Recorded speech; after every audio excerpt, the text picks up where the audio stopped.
ગુજરાત સરકારના મંત્રી પ્રફુલ્લ પાનસેરિયા કચ્છમાં છે ત્યારે તેઓ પૂરગ્રસ્ત વિસ્તારોમાં અસરગ્રસ્તોની મુલાકાત લીધી હતી। આ દરમિયાન તેમણે કહ્યું કે અમે તંત્ર સાથે તાલમેલ રાખીને કામ કરી રહ્યા છીએ। તમામ પ્રકારની સાવચેતીના પગલાં લેવામાં આવી રહ્યા છે।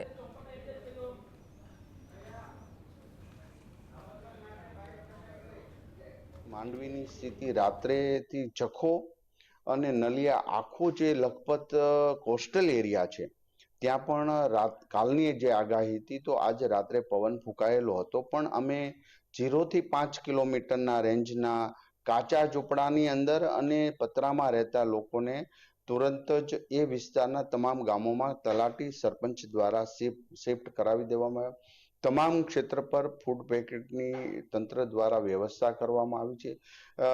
2 મિસિંગ છે અને એક વ્યક્તિનું મૃત્યુ થયું છે, જે પાણીના બચાવ કાર્યમાં એક વ્યક્તિ 64 જણાને અમે બચાવ કાર્ય પૂર્ણ કર્યું હતું।